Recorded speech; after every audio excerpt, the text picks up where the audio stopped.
Revenons à l'équipe de France, les gars. Hier, on a expliqué gentiment, mais sûrement avec des arguments, que ce qui se passe en ce moment est une perte d'influence, une usure du pouvoir pour Deschamps, avec l'affaire Mbappé, Griezmann et tout. Mais 2 victoires.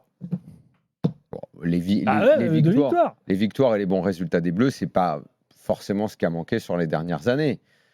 Ce qui a manqué, c'est tout le reste. Donc Il y a un mois, on était à la défaite face à l'Italie, rappelle-toi. Oui, mais il n'y a pas grand-chose qui a changé ce soir, en fait. Quand tu regardes le début de match, et même le match dans son ensemble, même si la deuxième mi-temps est meilleure parce que les Bleus sont plus hauts et probablement qu'ils se sont fait secouer à la mi-temps et pendant la pause et que Deschamps leur a dit on va essayer de jouer un peu plus haut, vous allez essayer de faire quelque chose quand même, ne serait-ce que de mettre un peu plus de détermination contre ces Belges-là, ça suffit. Parce que, comme on le dit souvent, il y a des bons joueurs dans cette équipe, mais ils font n'importe quoi. Ils ne sont pas dirigés, ils sont en perte de confiance totale. Parce que, honnêtement, je ne sais pas, peut-être qu'on va nous trouver encore sévères, mais je ne sais pas si la victoire des Bleus, elle est sur ce qu'on a vu complètement méritée. Les Belges doivent mener 1-0. Elle est méritée parce que les Belges sont nuls, oui, voilà, Daniel. Parce que le péno, il est dingue. La tête de Tielemans, quand il prend le ballon, tu le vois, quoi. Tu le vois. S'il y avait des toilettes juste à côté, il y serait allé direct. Au-delà de leur problème, les Belges, ils font un petit complexe face aux Français. Et puis même toutes les occasions qu'ils ratent, toutes les dernières passes, ils savent pas faire. Trossard, qui est avec Arsenal, il a fait des passes au gardien. Mais là, sur tu sa sens dernière qu'ils sont pas rodés, qu'il y a une perte de confiance, qu'il n'y a rien. Ils se liquéfient sur le match. Mais ce qu'ils te font sur la première période, et si on est encore plus précis sur la première demi-heure, mais les Bleus se font manger. Ils se font soulever dans tous les sens. Alors après, peut-être que certains diront que c'est une énorme qualité de savoir subir, d'avoir un coup de cul phénoménal, parce que Faye, c'est un joueur extrêmement moyen et que la façon qu'il a de tomber sur le ballon, c'est même pas digne d'un joueur de CFA, et d'offrir un péno comme ça au bleu qui fait que tu te retrouves à mener 1-0 alors que jamais de la vie tu dois être mené 1-0, qu'il y a un partout, mais que tu te demandes si c'est pas les Belges qui font le match. Alors oui, la deuxième mi-temps elle est mieux, les Bleus sont plus hauts, il y a des joueurs qui se sont distingués, il y a pas énormément, mais il y en a un ou deux, mais la prestation en fait c'est toujours la même, il n'y a rien de nouveau finalement. C'est pire moi je trouve que c'est pire que d'habitude, parce qu'il faut quand même aller dans l'évaluation de leur performance, parce que la deuxième mi-temps elle est du niveau habituel des Bleus, et c'est pas non plus génial, c'est du costaud, solide, et on reprend la parole au milieu, alors que la première, là, on est en dessous du niveau habituel des Bleus. Et je vais vous donner un exemple. Tu te fais secouer par une équipe qui, à ce moment-là, Oui, mais je vais te donner un exemple, puisque c'est un de nos meilleurs joueurs et qui a gagné sa place récemment et pendant l'Euro. Saliba. Sur le but de Rwanda. C'est la même erreur que sur le but des Israéliens. Passe en profondeur, toute bête, centre en profondeur. Dans les dernières sorties, moi j'adore ce joueur. Non, mais c'est un très bon joueur. Mais je le trouvais moins bien. Mais Daniel, ce qui est intéressant, c'est très bon joueur en club. Et pas assez bon pour une équipe nationale avec Deschamps. Moi, je dis que tout ça, ça compte parce que c'est cette équipe-là, parce que c'est ce sélectionneur, parce que ça n'est pas en ce moment une équipe pleine de confiance. Il y a plein de joueurs qui sont très bons en club et selon ce qu'il aurait proposé en équipe nationale. Et puis, tu parles de ça, je te renvoie, tu l'as dit il y a 2 minutes, mais tu peux le répéter sur Trossard. Ouais, quand tu le vois avec Arsenal, bon joueur, là, il se démène, il fait ce qu'il peut et tout. De Ketteler avec l'Atalanta. Oui, alors De Ketteler, attention, parce qu'on va revenir à Tedesco après. Parce que De Ketteler sur le côté, par exemple, à quoi ça sert? Comment tu le fais jouer? Soit il ne le fait pas jouer, Tedesco, soit il le met mal positionné. D'un tas de joueurs qui, en club, ne reproduisent pas forcément. Et à l'inverse, tu as le cas Colomboigny. Mais pourquoi? Même ton Barcola, en équipe de France, il est moins lancé, il est plus à l'étroit qu'au PSG. Il sera meilleur avec le PSG. On ne parle même pas d'Embélé. Avec les Bleus, il est inexistant. Aucun ballon lui est donné, il est inexistant. Il ne fait rien, à part ou 2 gestes de temps en temps. Il y a plein de joueurs comme ça qui, en club, sont dans un football. Il le terrain tout seul. Dans un football, voilà. Tu as un joueur par ligne qui, pour moi, symbolise ce qui s'est passé ce soir et qui montre quand même.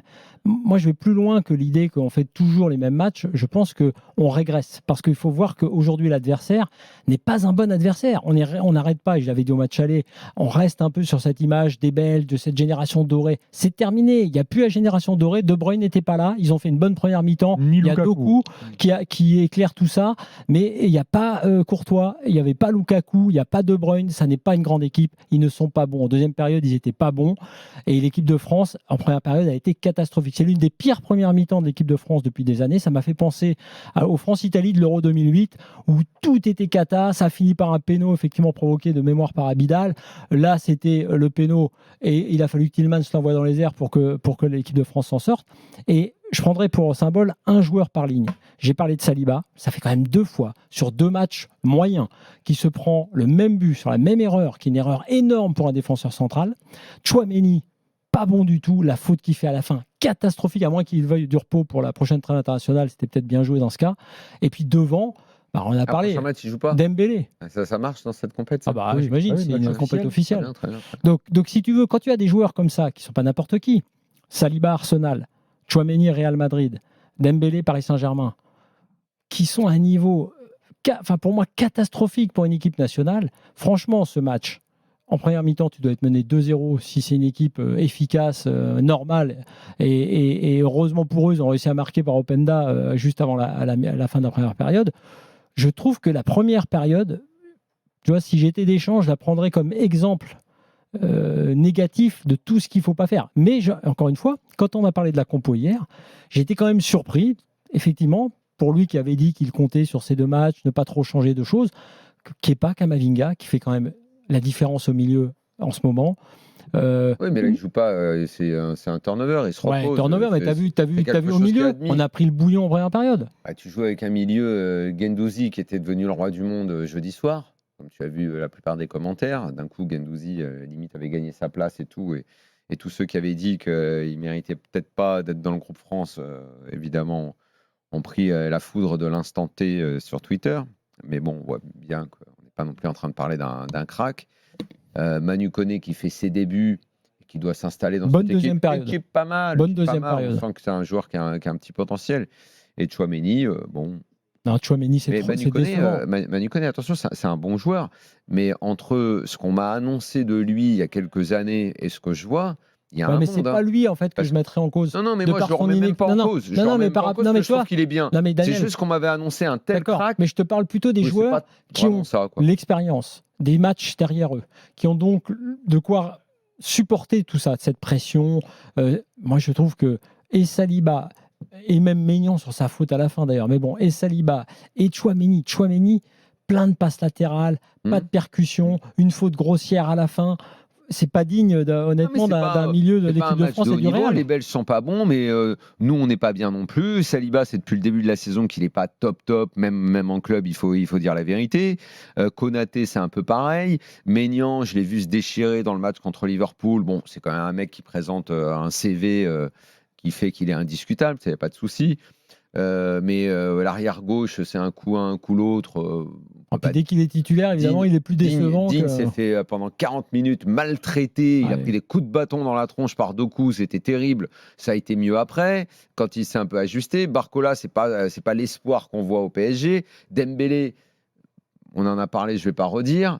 Finalement, tu ressors qui? Kolo Muani parce qu'il a mis les 2 buts et que quand tu le vois, tu te demandes si c'est le même joueur que tu vois en sélection. Ce phénomène-là, tu l'as avec Ruiz. Hein. Le Ruiz que tu vois au PSG, c'est pas celui de la sélection non plus. C'est un nouveau phénomène. Mais ça. tu l'as dans l'autre sens. Pas les mêmes. Parce que tu les as dans tous les sens ces phénomènes-là. Mais souvent, c'est effectivement plutôt le joueur bon en club, dans un système avec des schémas quand même très travaillés par des entraîneurs précis versus des sélections où ils n'ont pas le même rôle avec des entraîneurs parfois souvent moins bons. Ils sont pas exactement placés au même endroit. Pour faire très simple, il y a les placements et il y a aussi le fait que Deschamps et Tedesco ce soir ne sont pas les plus grands techniciens et tacticiens du monde pour faire jouer leurs équipes. Alors Tedesco, je le mets en dessous de Deschamps parce que Tedesco, compliqué pour lui quand même.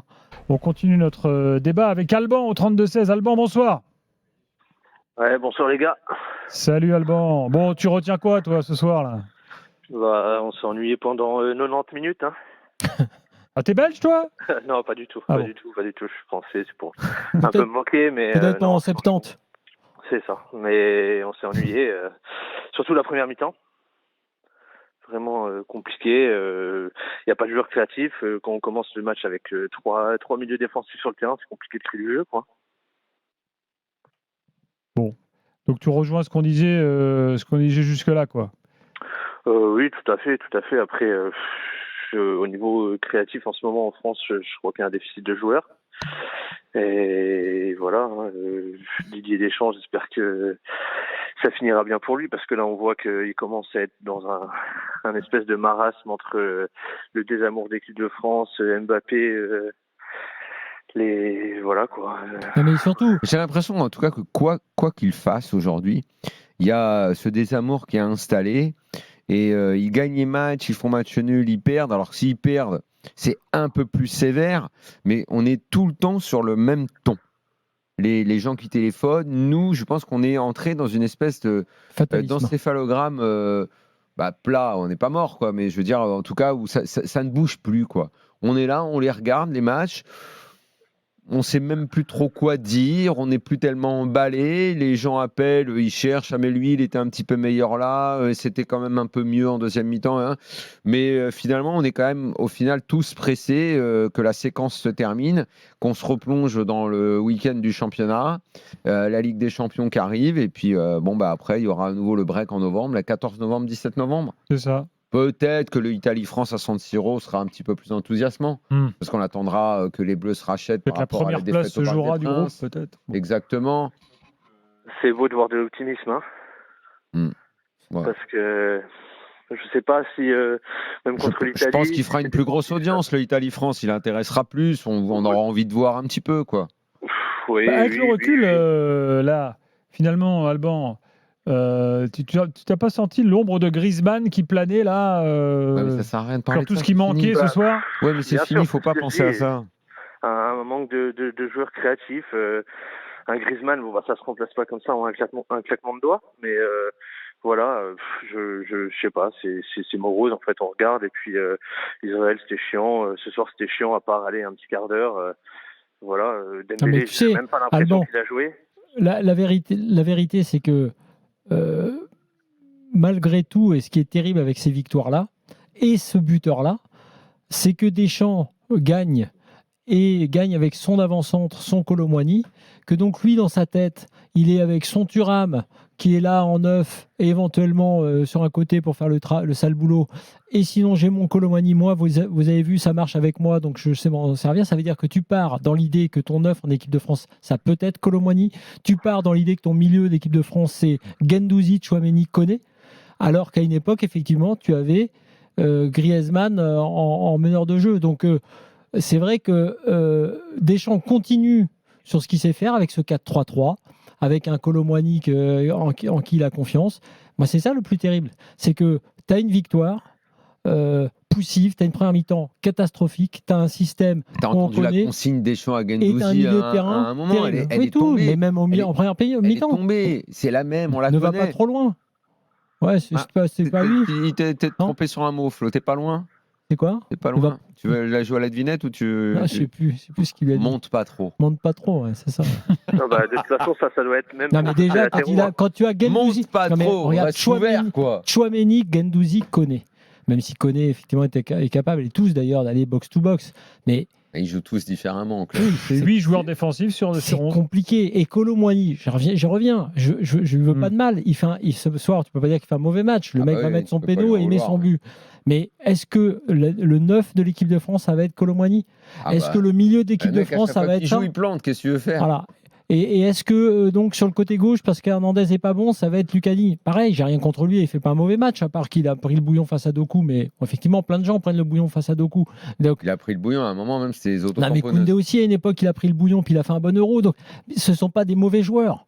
Je te dis juste que si cette équipe de France-là ne fait pas rêver, eh ben, la réponse à toutes vos questions, c'est elle ne fera pas rêver dans les mois qui viennent, puisque Deschamps a les mêmes recettes, il a à peu près le même système, quoi qu'on nous ait annoncé, et peut-être que l'étincelle, mais pas avec Deschamps, viendra à une certaine époque de certains joueurs, comme peut-être Olysée, comme Barcola. Voilà, il y a peut-être une génération qui... Il faut le remettre en place. Effectivement, il faut savoir les faire jouer. Mais l'équipe de France, elle est de toute façon en train de devenir à l'image de Deschamps qui est usé et à l'image du président de la Fédé. Parce que finalement, si on en est exactement là où on en est avec des audiences à la baisse, avec une équipe de France qui fatigue un peu tout le monde, On doit ça au président de la Fédé, qui sera réélu dans quelques mois. Parce qu'il a quand même raté. C'est fou d'ailleurs. Il y a des gens comme ça qui ratent des opportunités dans leur vie de prendre des décisions, mais il est incapable de prendre une décision. J'ai expliqué, hein, même chez lui, la télécommande, il n'a pas le droit d'y toucher.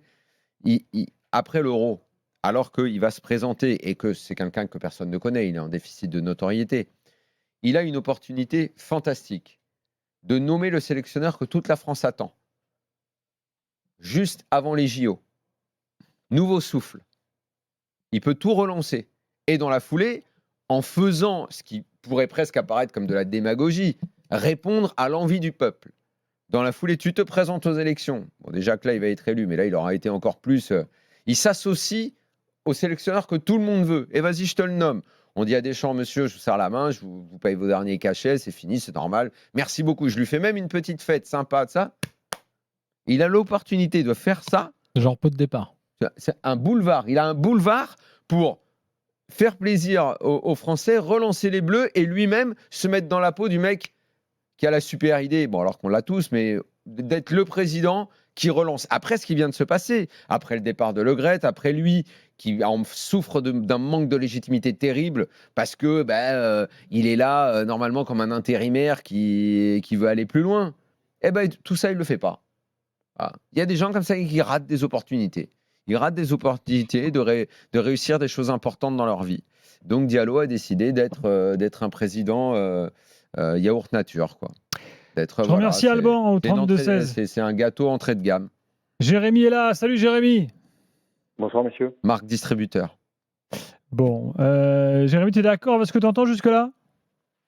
Oui, dans l'ensemble sur le match de ce soir, je suis assez d'accord. Par contre, il y a un point, je trouve, qui n'est pas assez relevé dans les débats que vous avez à l'antenne ces derniers jours. Alors j'entends qu'on peut critiquer le choix de mettre Kolo Muani en numéro 9 ou Thuram ou d'avoir ce milieu-là plutôt à vocation défensive, mais est-ce qu'au final, la vraie question que peu de monde pose, c'est pas plutôt qu'on est face à un espèce de trou générationnel à certains postes, en l'occurrence dans les milieux créatifs et en numéro 9 parce que... Ah ouais, ça tu penses que ça, on n'en a jamais parlé de ça ? Non, mais... parce que alors là, si de ça, on n'en a pas parlé, mon vieux... Non, mais on dit Kolo Muani, c'est faible en numéro 9, Thuram, c'est faible en équipe de France en numéro 9. Ok, mais en fait, derrière, il y a qui on prend en numéro 9 si on veut pas de Kolo Muani et Thuram Mbappé Ouais, mais bon, Mbappé, on l'a essayé en numéro 9. Ouais, mais enfin bon, quand même, là, tu passes dans une autre catégorie quand même, t'es d'accord ? Mais ça n'a pas marché. Enfin, ça n'a pas marché. Mbappé, il est en train de jouer 9 au Real. Il va, dans la fameuse progression qu'on peut lui souhaiter, dans le virage qu'il doit prendre, il y a aussi ça. Et avec Ancelotti, on peut imaginer que s'il doit jouer là, ça fera partie de sa progression. Et qu'effectivement, si par exemple, tu as du Barcola, Dembélé, Mbappé, oui, ça peut être un peu autre chose. Donc, et Olysée, je veux dire par là, l'équipe de ce soir, honnêtement, j'espère que c'est pas, enfin, en grande partie, tu vois, j'espère que c'est pas l'équipe qu'on aura, puisqu'on sait que c'est jamais la même dans les phases finales. J'espère que c'est pas celle-ci qu'on aura dans les phases finales. Non, mais c'est sûr, mais Mbappé. De toute façon, il va pas t'inventer des joueurs. Hein. Non, mais il en manque quand même. Hein. Je préfère Olysée, je préfère Mbappé, tu vois, je préfère Olysée, tous ces joueurs-là. Oui, d'accord, mais enfin. Il vient vraiment d'arriver. D'accord, quand même, mais à tout prendre, je préfère techniquement. C'est difficile de se dire qu'il te manque un mec qu'on connaît à peine. C'est pas ça. Je te dis, comme je t'ai dit ça sur Barcola très tôt, je te dis, je préfère miser sur des joueurs techniques comme Nkunku, Olysée, Mbappé, que sur les joueurs que je vois là, en disant tiens, c'est Guendouzi, tiens, c'est Digne, tiens, c'est Kolo Muani, tiens, c'est juste ça. Tu as raison, peut-être qu'Olysée va exploser comme un popcorn et qu'on n'en parlera plus. Je pense pas. Je lui souhaite pas et je lui souhaite un destin plutôt comme Barcola. Quelle position hein. Oui, bien sûr. Mais ça va compter aussi. Bien sûr. Parce que ça veut dire prendre la place de Dembélé. Bonsoir la team. Bonsoir la Dream Team, je devrais dire. Merci Miguel. De quel joueur tu veux parler en priorité ? Alors moi, je voudrais quand même parler du match cataclysmique de William Saliba. Ça a été en dessous de tout aujourd'hui. Alors, on nous l'annonce comme le défenseur le plus fort en ce moment, le plus fiable. On va espérer que ça soit un one-shot négatif parce que là, aujourd'hui, on n'y est pas du tout, quoi. Il n'est pas dans une super période. On est d'accord. On est d'accord. Là, il y a tout. Les remontées de balles où il porte et au final, il perd ses ballons. L'égalisation vient d'un ballon comme ça qu'on récupère. On est dans les arrêts de jeu d'une mi-temps où il faut être solide. Le gars, il nous fait une passe moisie qui termine de l'autre côté. Finalement, sur le centre, il n'y est pas non plus. Ça a été compliqué pour lui aujourd'hui, ouais. Bon, on est tous d'accord. Après, il a fait Il reste quand même sur une très bonne série en équipe de France. Là, voilà. Oui, mais on peut être indulgent avec lui. Oui, sauf que les deux buts que tu prends, je te le dis, contre Israël et là, 2 fois la même chose sur une erreur, on va dire, typique d'un défenseur central moyen, ce qu'il n'est pas. Hein. C'est un très bon joueur, a priori, on est d'accord. C'est un joueur qui, en plus, par rapport à l'algorithme Deschamps, détonne un peu, parce que c'est quand même un gars qui peut techniquement sortir les ballons, et c'était en ça que moi je l'ai bien aimé pendant l'Euro. Donc je ne vais pas jeter Saliba. Et tu as tout à fait raison de dire qu'il a fait un mauvais match, on l'a dit. Je dis aussi que c'est dans un contexte particulier et que cette équipe de France, c'est pas une équipe de France en grande confiance, c'est pas une équipe de France qui respire la sérénité, c'est pas une équipe de France qui sait où elle va. Et ben dans ces cas-là, même ces joueurs-là sont un peu perdus. Et Saliba, il a presque surjoué dans sa façon de porter effectivement le ballon, de vouloir faire la différence. Il s'est dit tiens, je vais quand même essayer de créer quelque chose. Pourquoi ? Parce que le milieu ne crée rien. Donc lui, il a fait un truc, il a fait du dépassement de fonction. Quand tu fais du dépassement de fonction, ça peut marcher. Tu peux aussi te prendre le revers. Ce qui me gêne plus sur ce qu'il a fait, c'est pas tant qu'il soit allé prendre le risque à la Lolo Blanc, on va dire, tu vois, d'aller porter le danger plus haut. C'est le retour. Et je te dis, par 2 fois, Israël est là, de se faire battre dans son dos sur un centre classique, on va dire, et qui pour lui, normalement, doit être facile à gérer. Donc, c'est pas anodin, en fait. C'est comme sa couverture très moyenne sur le carton rouge de Tchouaméni. On a un axe qui est totalement dégarni. Où sont-ils, quoi? Ouais, puis même justement. Attends, juste pour venir sur Saliba, même sur Saliba, sur le penalty. D'abord, encore une fois, l'axe n'est pas là. Et derrière, il glisse. Enfin, déjà, ils me disaient tous depuis le début, il glisse. Déjà, le truc horrible pour un entraîneur, tes joueurs glissent. Alors, les mêmes mal cramponnés, les mecs glissent. C'est-à-dire interdit aussi. Après, derrière, il découpe. Prend un jaune. On peut dire que sur cette action, avant de faire le dribble, je disais, open down, on sent qu'il a la trouille d'aller au face-à-face sur Maignan. Maignan, un petit peu. Et qu'il veut s'assurer un espèce de dribble où il se dit au pire, j'obtiens le péno, mais il ne veut pas y aller au face-à-face. Les mecs flippent de jouer Maignan, mine de rien. Ouais, et d'ailleurs, Tillmans, il y a aussi ça. Tu disais, il flippait, effectivement parce qu'il y avait Maignan, je pense, en grande partie. Tillmans, il était en panique totale, oui. Mais Tchouaméni, tu voulais parler de Tchouaméni. Oui, il a mis les 3 points. J'ai mis les 3 points comme Saliba, comme. Oui, parce que Tchouaméni, si tu veux, il est capitaine. Quelque part, avec ce capitanat, ça va être un peu lui la base, la preuve ce soir, tu sais, même dans les rotations, de celui qui va rester. Or, je suis désolé, Tchouaméni, plein de passes latérales, voire par une absence de qualité d'eau au but, un recul en permanence et jamais, enfin, ou très peu de ballons vers l'avant. Et aujourd'hui, la base en fait de ce milieu, c'est dingue, mais c'est Camavinga. Mais maintenant, lui, il a le brassard quand Mbappé n'est pas là, donc c'est un peu Tchouaméni qui, dans l'esprit de Deschamps, est la base de ce milieu. Tout ça, c'est ça qui est un peu inquiétant. C'est que les joueurs sur lesquels s'appuie Deschamps sont pas du tout des garanties. Et Tchouaméni, quand bien même il sera au Real Madrid, il a ce jeu au petit trot, ces passes latérales permanentes. C'est un bon joueur, mais s'il continue et s'il n'est que dans ce rythme-là, c'est pas un bon joueur pour l'équipe de France. En tout cas pour l'instant. Donc je trouve que ça fait quand même beaucoup de lignes et de postes sur lesquels tu as plein de questions, presque plus qu'à une époque, et notamment dans le secteur défensif qui était en gros le point fort de l'équipe de France. Bon, l'homme du match, en fait, c'est Colomoni. Ah bah oui, qu'est-ce que tu veux que ce soit c'est clair. Bah, soulignons-le, parce qu'il se fait assez tailler avec le PSG. Quand il est homme du match, on peut insister 2 minutes quand même. Ouais, avec un 6-2 minutes, alors si tu veux. Il est 23h25, tu as jusqu'à 27 pour... Ça bien de Colomoni. Ça n'enlèvera pas un truc. Très bon jeu de tête, très belle détente, très belle présence dans la surface. Beau sang-froid sur le penalty. Quand les centres arrivent aussi, et le centre de Lucas Digne, il est excellent. Et Gilbert, je te répéterai ce que je t'ai dit, ce que je vous ai dit l'autre jour sur son match. Je ne sais plus lequel c'était d'ailleurs. Colomoni, c'était l'équipe de France, le dernier match. Colomoni bon quand il a peu de touches de balle à faire, parce qu'il est quand même un peu embêté avec le ballon. Donc Colomoni, oui, bon sur le péno, et mentalement, il faut reconnaître qu'il a été là. Bon, effectivement, de la tête, il a mis ce but de la tête contre l'Espagne à l'Euro. Bon souvent d'une touche de balle ou même...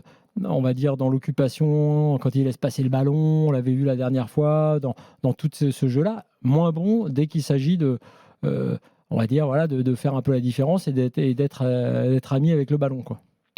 Bon, vous voulez dire un mot de Lucas Digne ou vous avez déjà tout dit? De Lucas Digne, on en a beaucoup parlé. Il fait cette passe magnifique pour Kolo Muani et le reste du temps, même s'il s'est repris au fur et à mesure que Doku s'est un peu fatigué et que Doku s'est baladé un peu partout sur le terrain et que lui aussi, à force de faire tous ses petits dribbles et ses petits bonds et ses petits sauts de cabri, lui aussi s'est fatigué. Mais sur les 40 premières minutes, mon Dieu le bouillon, mon Dieu ce qu'il lui a mis. Oh là là, c'était même gênant. Ça frisait l'humiliation. Mais c'est tout à l'honneur de Lucas Digne de ne pas avoir baissé la tête. Et c'est lui qui est passeur décisif sur le but. Oui, et je l'ai dit 3 fois, mais si vous voulez le répéter, on ne sait plus quoi dire. Là. Nous ne savons plus quoi dire. Nous répétons pour la 3e fois les mêmes phrases. Sur la Daniel, il y a un truc qu'on n'a pas dit quand même, parce que dans la deuxième période de française... La base de la pédagogie, Daniel. La répétition. Sur l'action française quand même, puisque pour le coup, on a vu très peu de jeux, mais il se trouve que l'action du but de Kolo Muani, en dehors de la finition, c'est une très très belle action collective française. Un peu le genre d'action qu'on voit très très peu, avec un relais au centre, et c'est Barcola d'ailleurs qui est dans l'axe, et le fameux centre de Digne, donc faut le dire aussi quand c'est bien. Il y a beaucoup de joueurs qui sentent aussi bien. Ils sentent très très bien. Le centre, il est parfait. Quoi. Top, ça fait 30 minutes. Quoi? On fait les pompes. Les pompes. 30 minutes, 5 pompes. 5 pompes, les fentes et les squats. Allez, c'est parti. Comme Luis Enrique, toutes les demi-heures. On fait travailler tous les groupes musculaires du corps. Bravo les gars. Je vois que Daniel, pour une fois, suit les consignes de Luis Enrique. C'est magnifique. On y arrive. Voilà. Après, Deschamps arrive en conférence de presse. Pendant que Deschamps on fait les fentes. Allez, on va l'écouter. On va écouter sa première réaction. Est-ce qu'on peut l'entendre? Je peux pas trop à cause de mon genou. J'ai un petit problème de genou pour les fentes, j'ai du mal. D'accord. Pas que je force. Écoutez Deschamps. Je peux pas trop. La question d'abord. On n'entend pas Deschamps. Montez le son. Deschamps est fort en gainage, très très fort en gainage. La question, est-ce que vous avez un conseil Luis Enrique pour Kolo Muani? Je crois que c'est ça la question. Je sais pas, mais il doit être fort. S'il vous plaît. Par rapport à, je m'attendais à ça, beaucoup d'agressivité. On n'entend pas. Hein. De cette équipe de Belgique. Et nous, voilà, quand on récupérait le ballon, on n'entend rien. Il y a un problème de son, malheureusement. Il y a un problème, on n'arrive pas à régler ça. On a fait les pompes. Comment ça, je les pompes de Riolo, lol, je te prends quand tu veux. Je t'en fais autant que tu veux. Autant que tu veux. Mais autant que tu veux. Alors là, vraiment, là-dessus. Toi, les pompes, c'est le mec qui vient dans le studio direct, je le dose. Autant qu'il veut. À mon âge, parce que lui, il doit être jeune en plus. Donc ça doit être encore plus humiliant pour lui. Bon, ben voilà. Je rappelle Luis Enrique, toutes les demi-heures, même pendant les réunions, les pompes. Dans un instant, le reste de l'actu du jour, vous avez rien. Ah si, je voulais quand même, on conclut sur Dembélé quand même. Parce qu'avant ce stage, sans Griezmann, sans Mbappé, tout le monde disait il reste quand même une star, il y a Dembélé. On a Dembélé en équipe de France, à savoir quasi invisible. Donc déception tout de même sur les 15 jours. France, on ne voit pas, il n'est pas lancé, il ne sait pas trop quoi faire avec le ballon. Il a dû faire, je l'ai vu faire une très bonne passe, un peu Dembélé style, c'est un truc un peu fou. Espèce d'ouverture. Il a une percée aussi, avec sa frappe pied gauche. C'est ce que j'allais dire. Et après, il y a cette percée où ça frappe pied gauche, où on croit qu'elle rentre, mais elle frappe derrière. Comme et à côté. Voilà, parfois, il y a. C'était aussi Dembélé style. Parfois, de ses pieds à ce gars-là, sortent des choses complètement folles, de la magie. T'as l'impression c'est comme s'il ne maîtrisait pas la foudre qu'il pouvait y avoir dans ses pieds. Une fois, 2 fois dans un match, une sorte de magie qui sort de ses pieds. Pour le reste, après, il ne maîtrise plus rien.